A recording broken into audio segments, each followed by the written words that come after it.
welcome to our webinar today on choosing a journal. Today we have with us Dr. Michelle Ebbs, who is on our customer service team at American Journal Experts, and I'll let her kind of speak to her background and role a little bit more if she'd like to share about that. And today we will be providing tips to you all on different tips and best practices for choosing a journal. So thank you for attending. I did want to say a couple of things in advance. We do have a chat box where you're welcome to enter questions, and I'll be able to respond to you there. We also have a Q&A section at the bottom of this, and so you're welcome to ask questions or add information there. We are recording this webinar, which we will send out to everyone who registered afterwards. And so I was going to say, if you have any questions, just let me know and we'll go ahead and get started. Thank you, Teresa. As Teresa mentioned, my name is Michelle Ebbs. I am a voice of the customer advocate at AJE, which basically means that I am in charge of collecting customer feedback and making sure that we're improving things for our authors and meeting their needs. But my background originally is in biochemistry and molecular biology. I have a PhD in that field.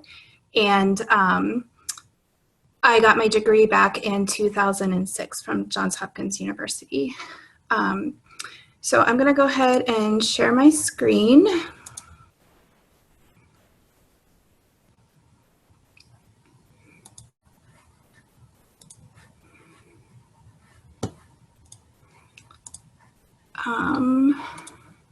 Okay.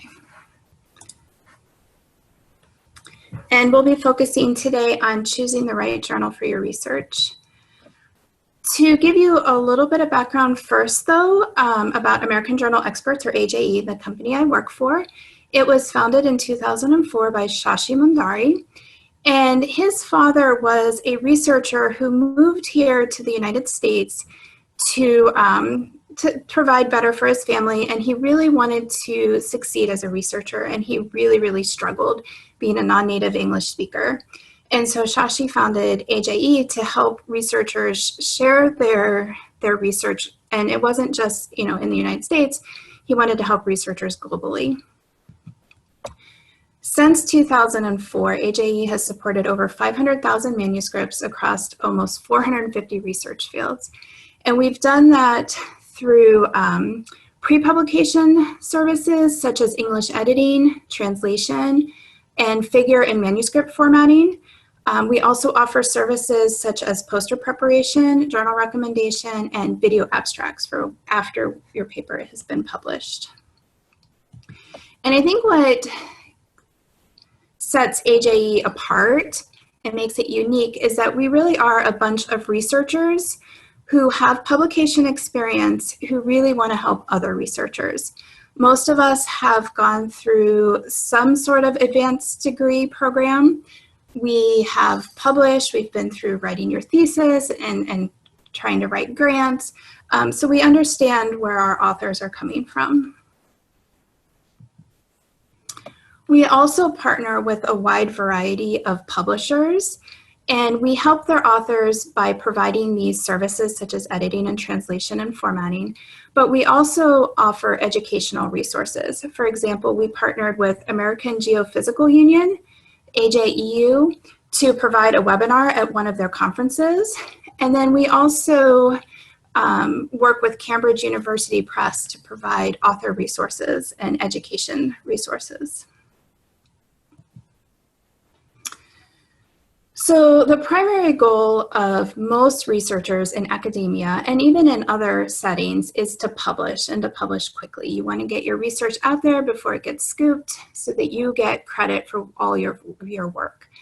However, publishing is just a very small part of what a researcher does. Of course, the primary thing is investigating, but then also a lot of researchers need to read. Of course, you need to read what literature is out there.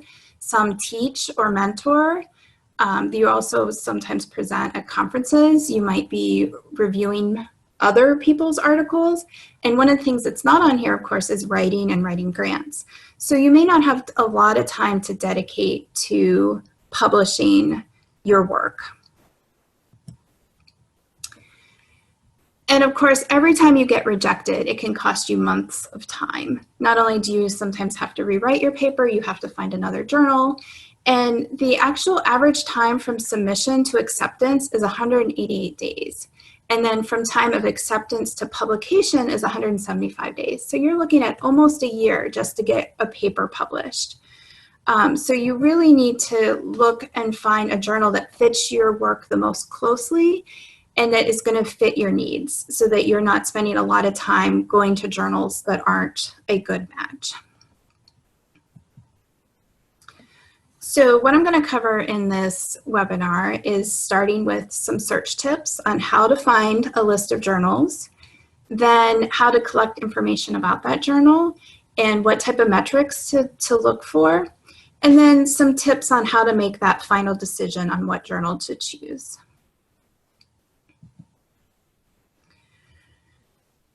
So it's really good idea to just start creating and curating your own list of target journals. This can help you with not only your article that you're working on right now, but also possibly future articles.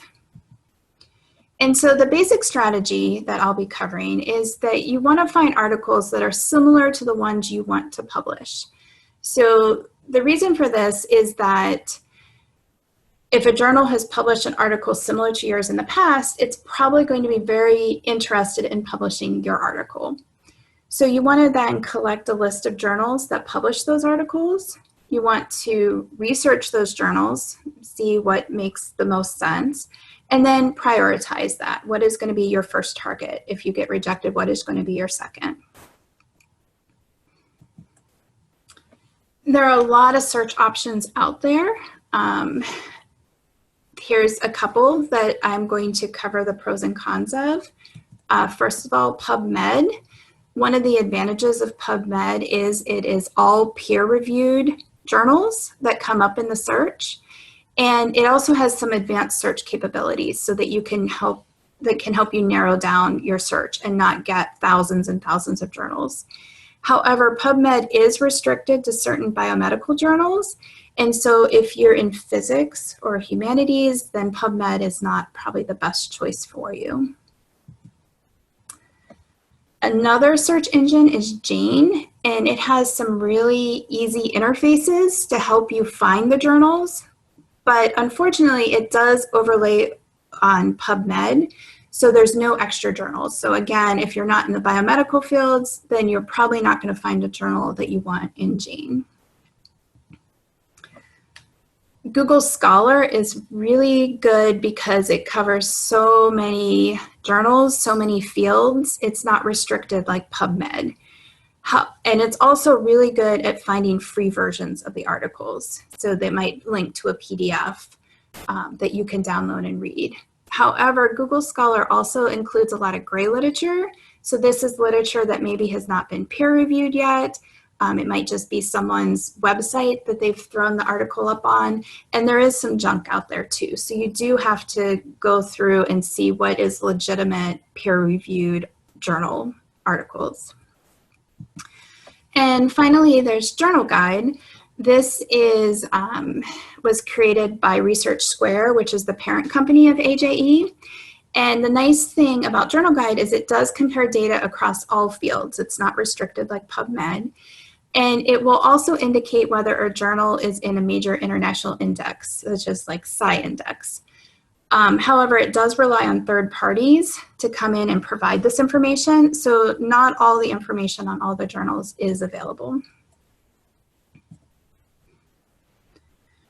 So of course, once you've identified your search engine, you need to actually do your search. And one of the ways to start is just to put in your draft and your abstract.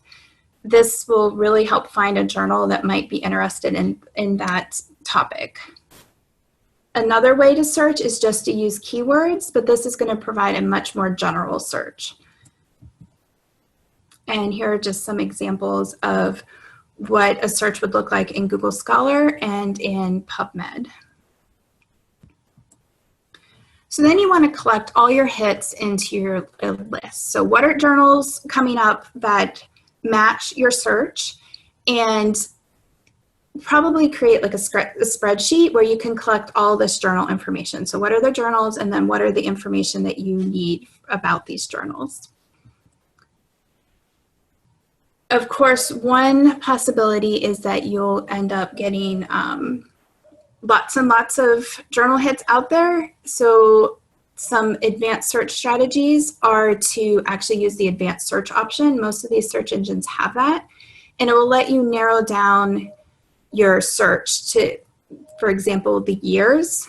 It's really a good idea to try to only include years from 2013 to 2018. If a journal has published a similar article back in, say, 2010, their focus may have changed over the year, and they may not be interested in articles like that now in 2018. So really try to restrict to more recent articles, and only go prior to 2013 if you need to. Also look for recent articles, things that have just been published or things that are in press. They might be available on the website but not actually officially published. That will tell you what the journal is publishing now. And then also note the name of the publisher, because you can use that information later to make a decision. It will possibly introduce you to some new options. Maybe there's a publisher you've never heard of before that has some really good journals that are a good fit. And it can also give you an opportunity to investigate and make sure that that publisher is legitimate. One of the nice things about some of these search engines is that they let you save your search. PubMed, you can come back to the website and just run your search again every month or two. Google Scholar actually lets you create an alert so that you can get these search results in your inbox every so often, and you can keep up to date on the literature. So a good number of results from your search is between 100 and 300 hits. Anything less than 30, and you're probably not really covering the journals that might be of interest to you. Greater than 300 results, and that's probably going to be overwhelming. It's just going to be too much information to sort through. So go back to that advanced search and expand or restrict it as needed till you get between 100 and 300 results. And then you want to make your list of top journals and then investigate some more. So the next part will be investigating the journal.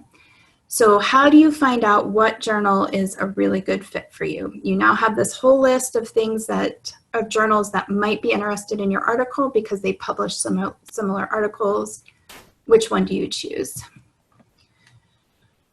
One of the first steps is to go back to your journal list and then start collecting information. Go to the journal's website and look for the ISSN number. This is a unique identifier for every journal, and it will help you find more information about that journal in the future or to find that journal in any kind of search.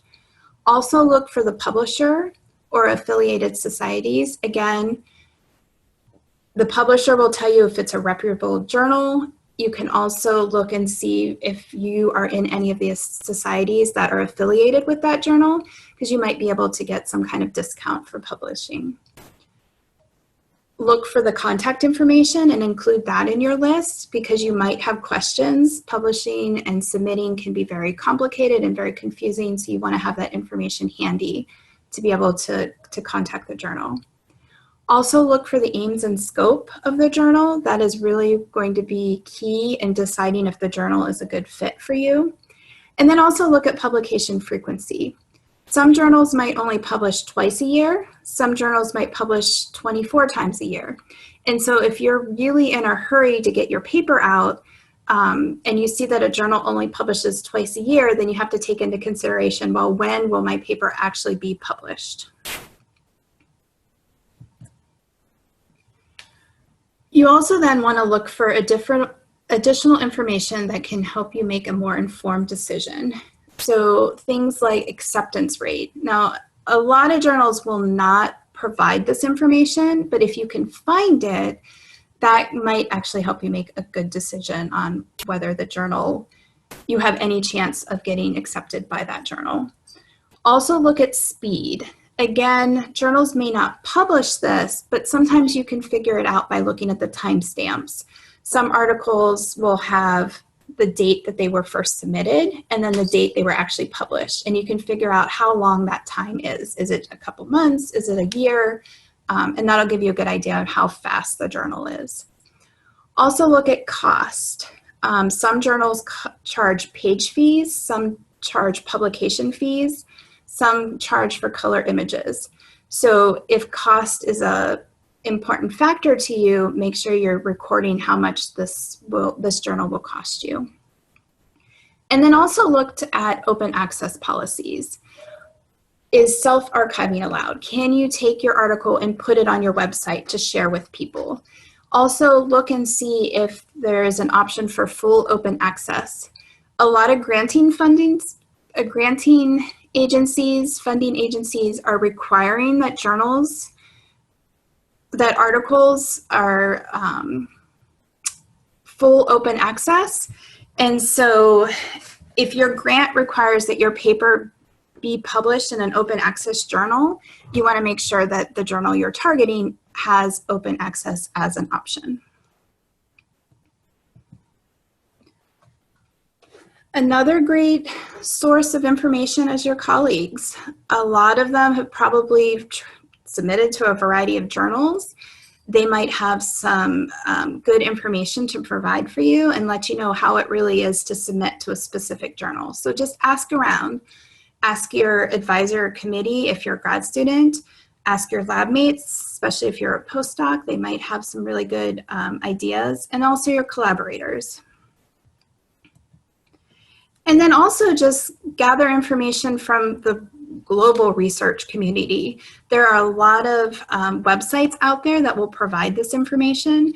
For example, university and program listservs will have questions about specific journals and what it's like to submit. There's other academic websites, and of course a Google search is always a good way to find information. And here are a couple websites that have discussion boards and will provide information about journals and choosing a journal, and so those might be good websites for you to check out and see what kind of information you can find.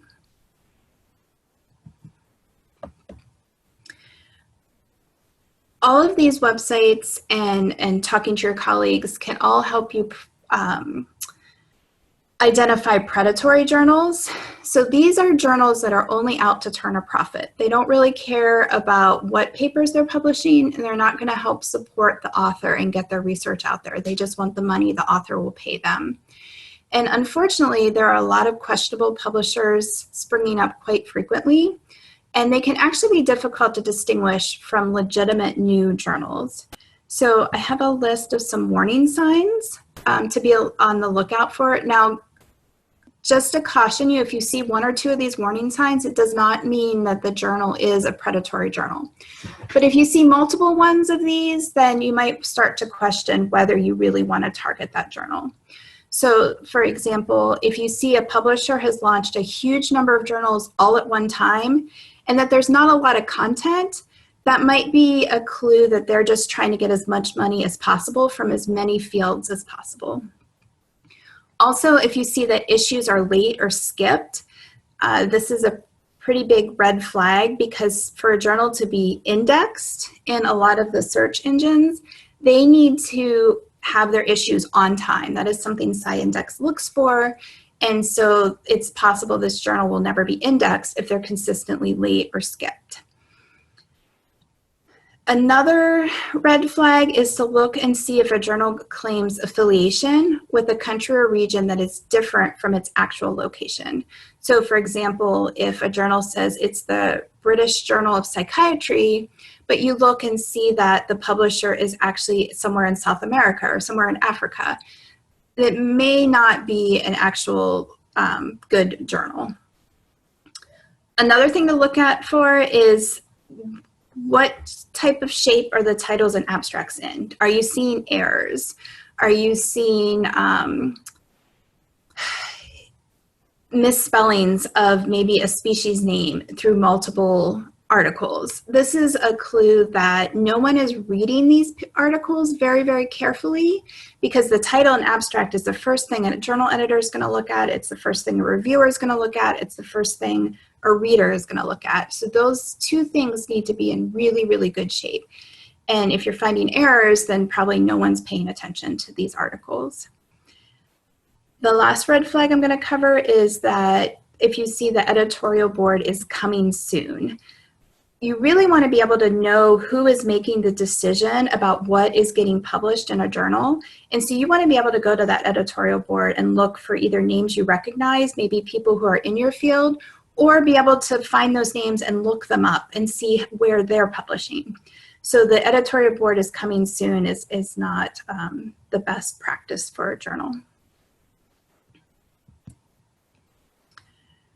So next I'll cover journal metrics and types of journals out there. Metrics can help you decide how good a journal is, but you have to really consider each one and not make the metric the end-all be-all, because a journal with say an impact factor of 8 is not necessarily a better fit for you than a journal with an impact factor of 7.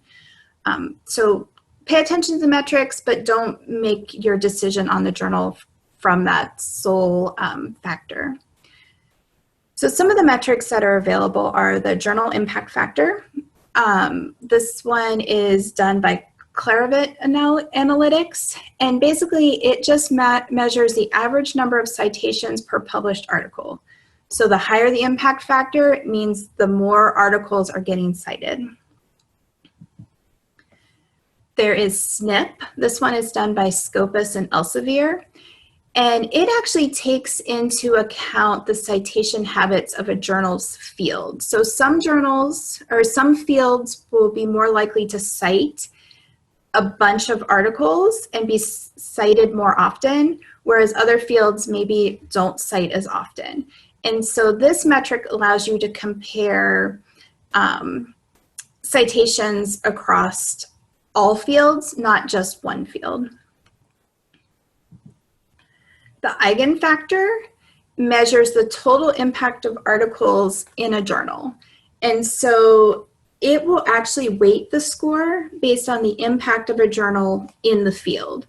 So if a journal has a higher impact, it gets a higher weighted score and will have a higher eigenfactor score.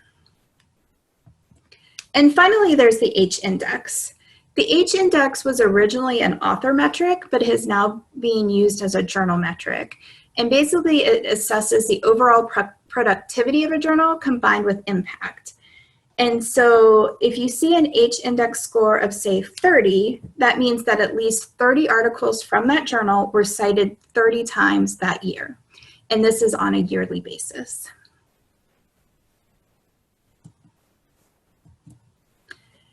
I do want to caution that not all citations are the same, and none of these metrics take into account what type of citation. They just see the numbers.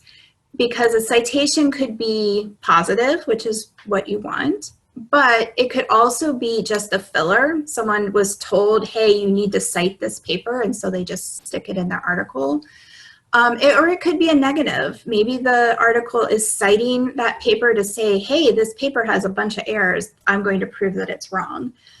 So these metrics, again, aren't showing whether the articles are good, just that they got cited. And you want to be aware of predatory metrics. Journals, especially some of the questionable journals, will invent metrics to make it feel like it's a good journal. So you want to find out whether the metric that journal is using is transparent. Do you know how they figure it out? All the metrics that I covered, you can go to those websites and see exactly how that metric is calculated. So if a journal is using a metric and not telling you how it's calculated, then I wouldn't trust that metric. Also, if you see that a publisher is using a metric but no one else is, then it's probably not the best metric to consider for a journal. And then there's some out there who will piggyback on established metrics. For example, you'll see people saying the global impact factor. playing off of impact factor. And so be on the lookout and make sure that you're looking at established metrics and not any of these new ones.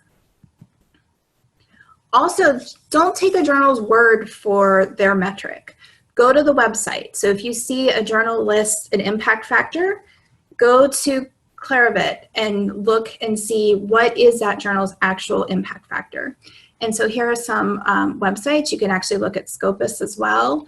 And PubMed will actually let you look up impact factors.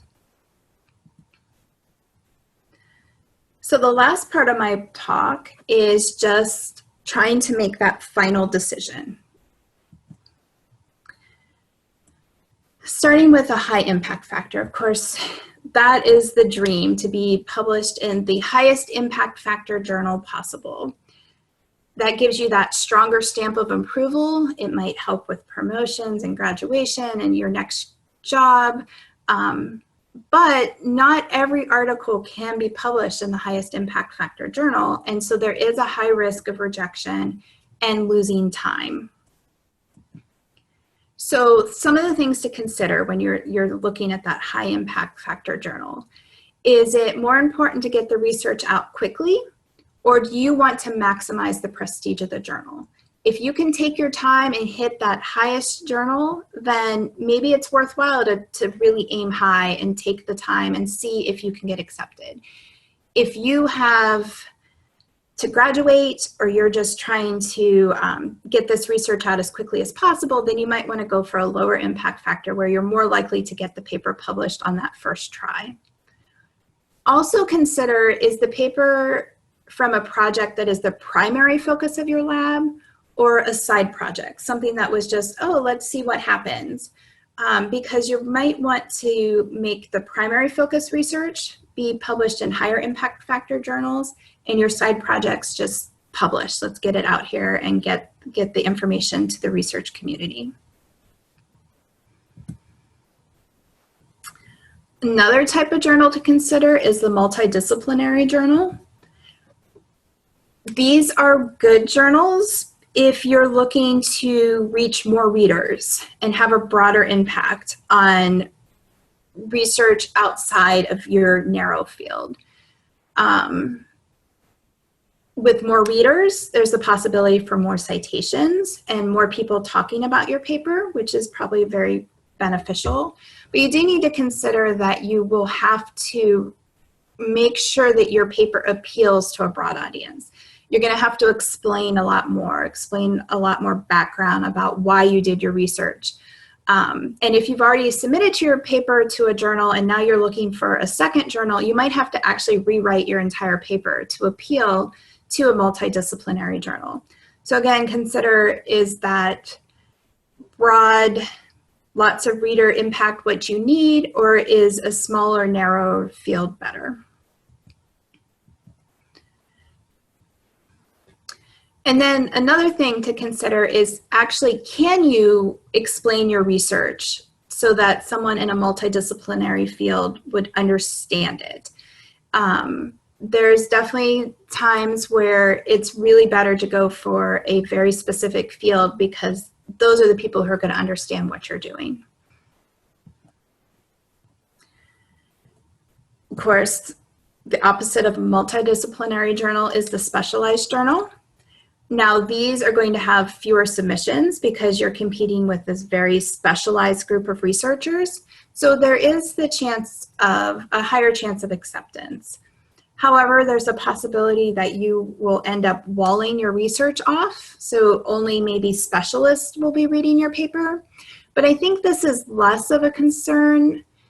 Now that we have all these search engines, people tend to search and look for articles, not necessarily journals.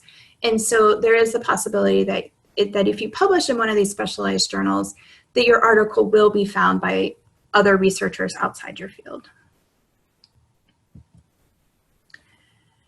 There's also open access journals. These will possibly provide you with greater exposure and maybe more citations.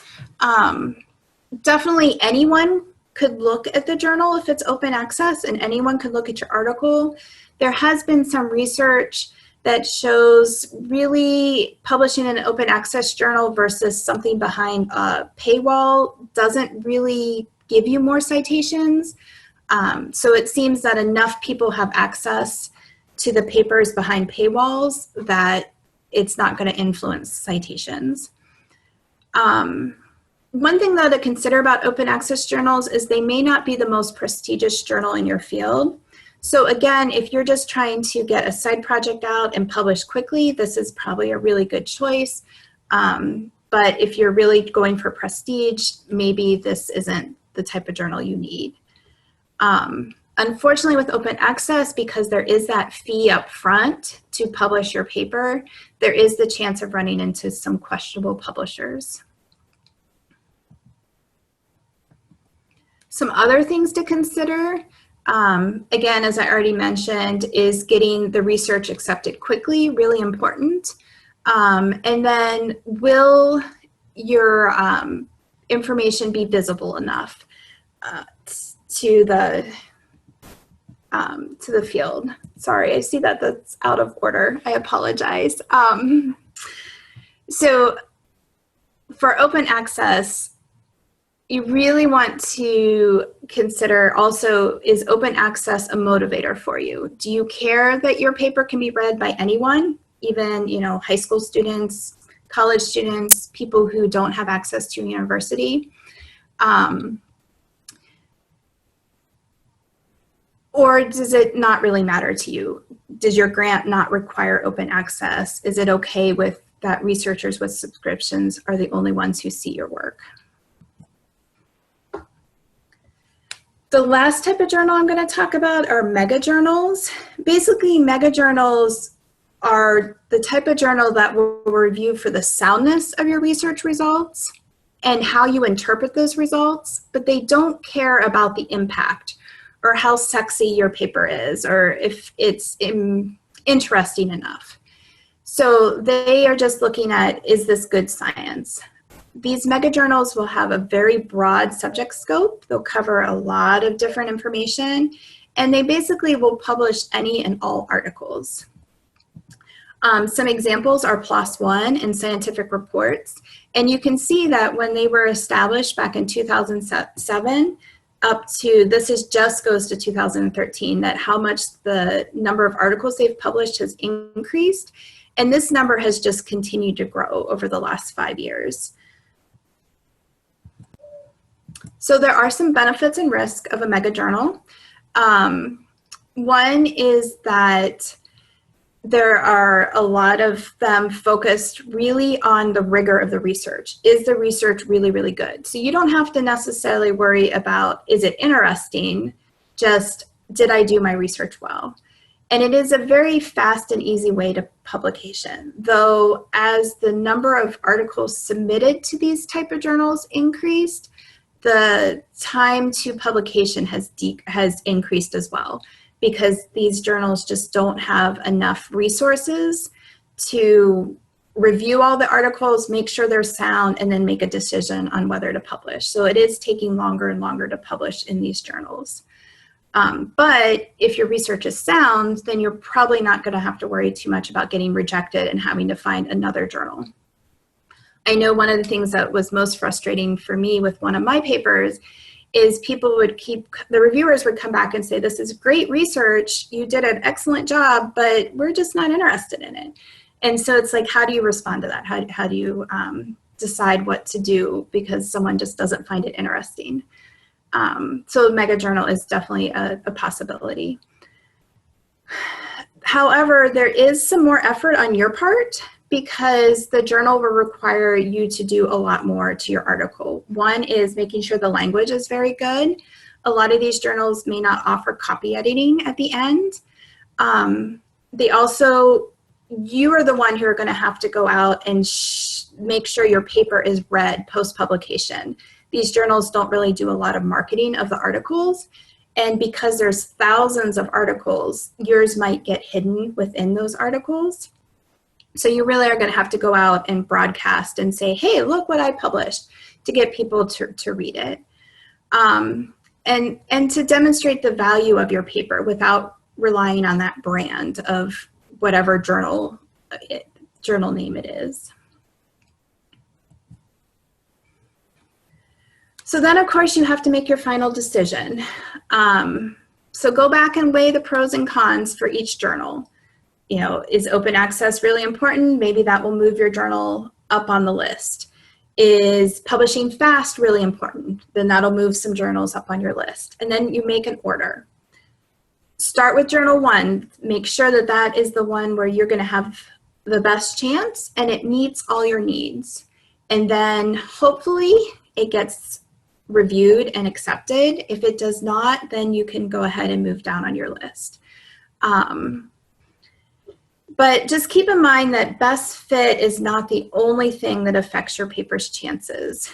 You have to make sure that you're telling a good story in there, that there's not a lot of errors. Journals will reject based on a lot of typos or grammar errors, so making sure your paper is very good shape. Make sure your figures are very good. A lot of times when you're looking at an article and you have lots and lots of articles to look through as a journal editor, you might read the abstract, the title, the highlights, and then look at the figures.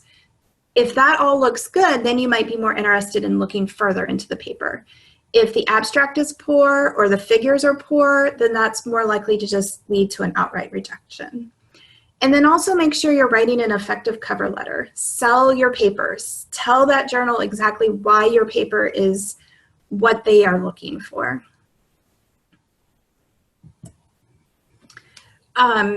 We have a lot more resources available on our ARC, which is our AJE Author Resource Center.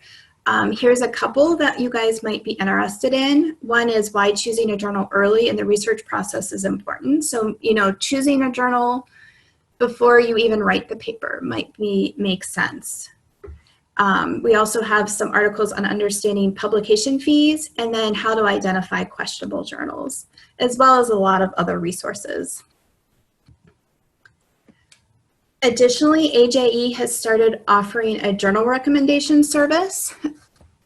The goal of this service is just to help you save time to find, so that you don't have to sit and look through all these journals and go through this whole process. We will provide a list of 3 to 5 journals that seem to be well matched to your article's finding. And the report will include things like the journal scope, the journal guidelines, the impact factor.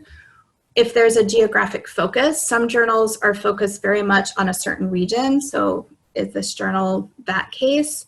What type of articles that journal accepts? And then a list of similar published articles. It'll also give you links to journal website, a rationale for why those journals were included, and how well the journal adheres to your requirements. So we do ask some questions up front. What are you looking for? And then we'll tell you, hey, these are the journals and why we picked them and how they match what you asked for. So here's a sample journal recommendation report. Again, this is one specific journal, and it'll tell you what article types are accepted and then the similar articles. And then it just gives you some information so that you can skip that whole search through 300 journals of what matches, and you now have a list of 3 to 5. Now, we don't guarantee that these journals will publish your paper, but hopefully it will give you a better chance than just submitting to a random journal. So with that, I will see if there are any questions.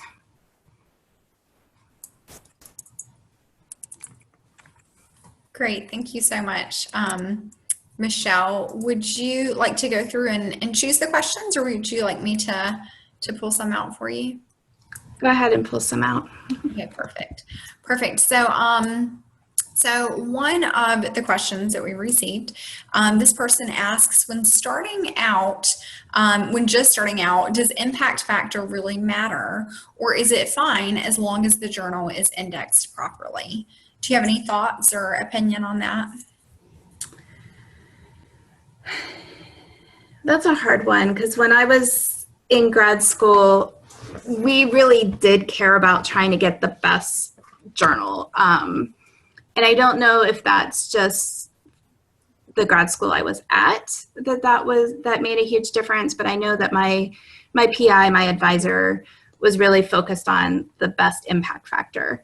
I think if you're interested in staying in academia and going on to get a postdoc, that's what they look at. They look at what journals did you publish in. And so I do think that if you're interested in continuing in academia, that it's worthwhile to get the best one you can. That's good. That's good. Thank you. I do want to say that I see it looks like a couple of people have raised their hand in here. And so if you have any questions, feel free to just put it in the sidebar on the chat or put it in the Q&A section here. And I'll be going through and reading these. Another question is, do you recommend contacting the journal before submitting the manuscript to find out if they're interested in it? So a pre-submission inquiry. I think for the most part, journals find those to be extra work.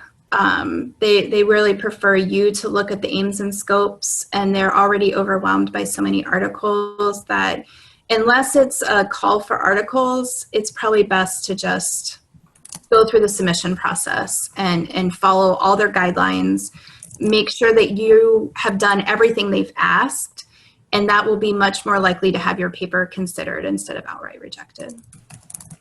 That's great. That's great. Thank you. Another question that we received is, what do you suggest if publication cost is a limiting factor, for instance, for an independent researcher? There are journals that don't have publication cost, especially if you don't have colored figures. So that is definitely something to look for. Sometimes you can write them into grants. If you have a small grant, you can use some of that to cover it. But yeah, definitely look for journals that don't have those publication fees or low publication fees. Some of them are very cheap. That's good. That's really good. And do you know if most journals post on their website? Do they typically post and share those fees? So this person, if they're looking. Yeah. Journal websites are not the easiest things to navigate, unfortunately, but that information should be there, usually in the section under for authors. Awesome. Awesome. Thank you. Another question says, how long should we wait for a journal to have a decision about our article? In other words, when should one ask about the status of the article? And what are the polite ways to ask or even to withdraw your article?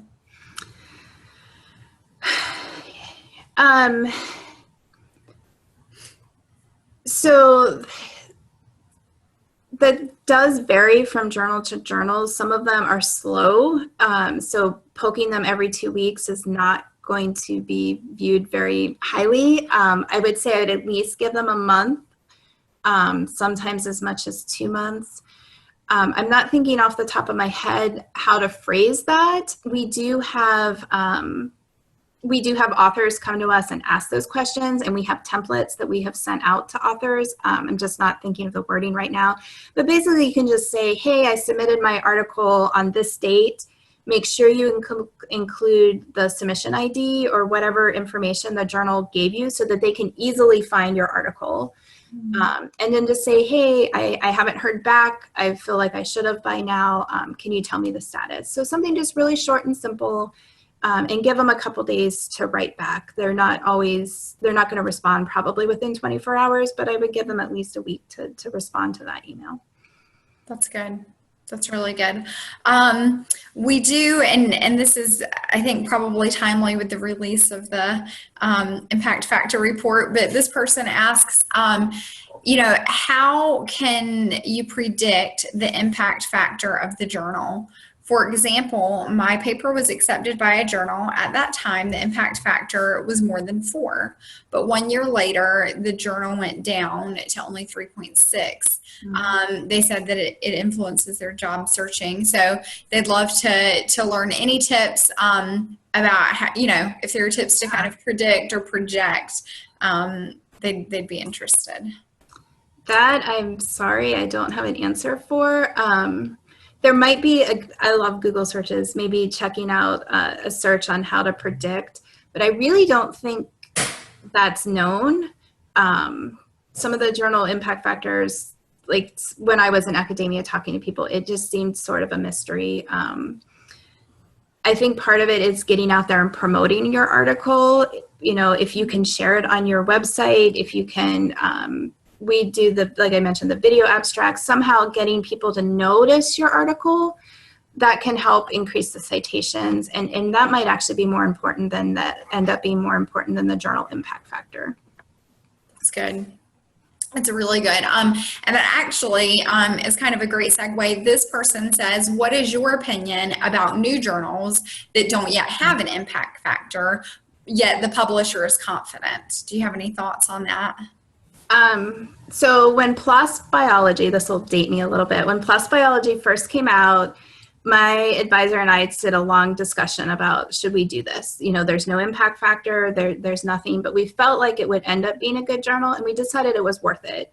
Mm-hmm. So I think if you have good thoughts about it and you think you have a really good chance of publishing, it's probably worthwhile if time is not, or if, you know, time could be a factor and you just want to get it out there. Mm-hmm. It could backfire too, so please don't say, I told you to do it, and then... But I think if it's a good publisher, there's high chance it's going to have an impact factor, and it's probably worth the risk if you think it is. That's good. That's really good. I think, do we have time for just a couple of more questions? Okay, perfect. So someone asked, I'm trying to find it here. I think someone asked what is an example of a megajournal? And how would you identify one?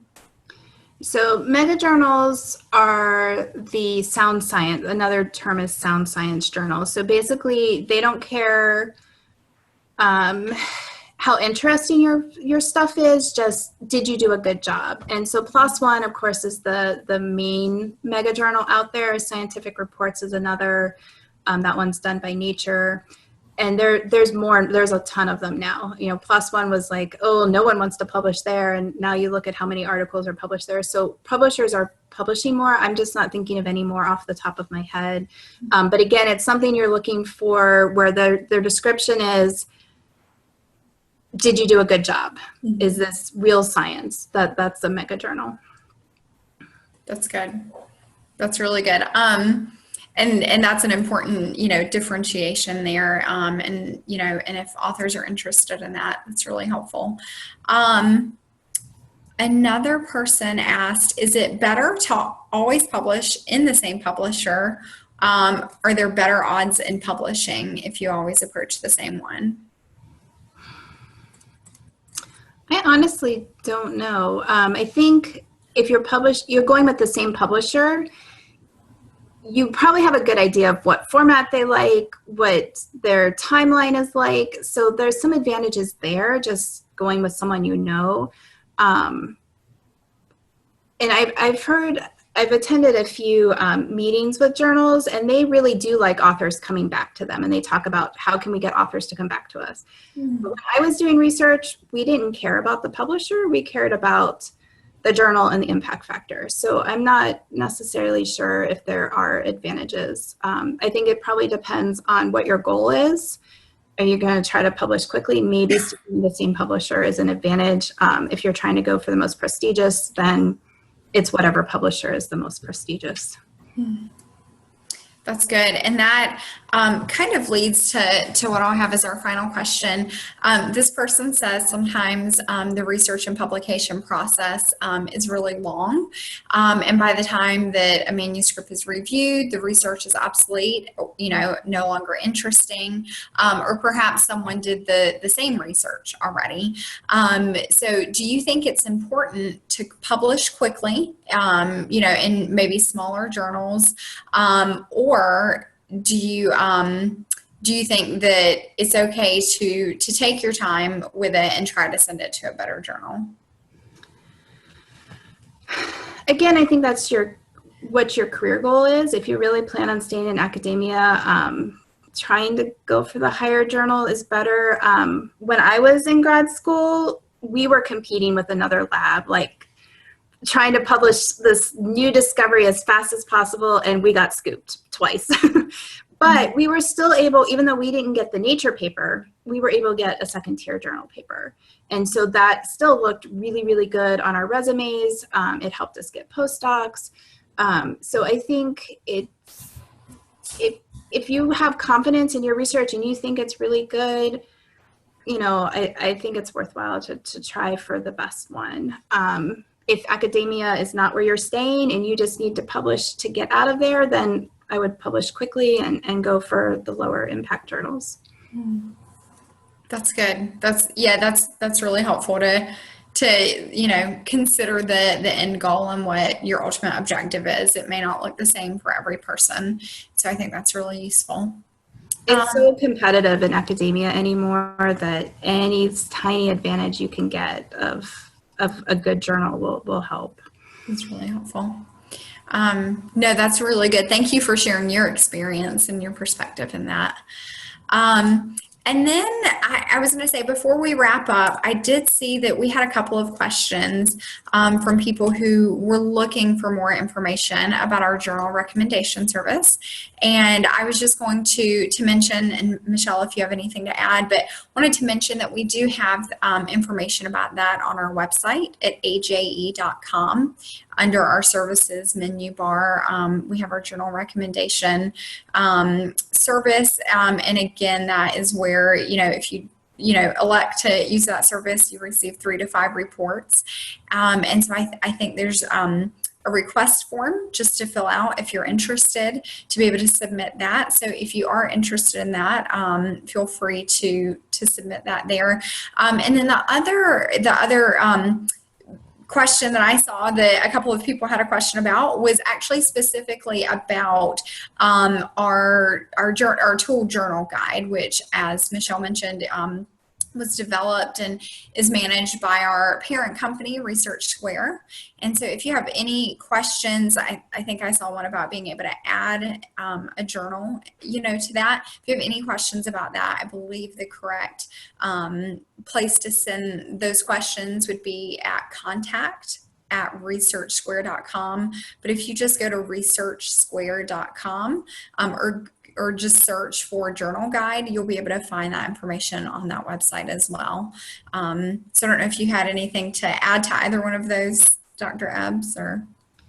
No, if you guys just want a little more information and can't find it on our website, you can always contact our support team too. We'd be happy to help you. Perfect. Is that support@aje.com that they should email? Yeah, or the contact us button on the AJE form. Perfect.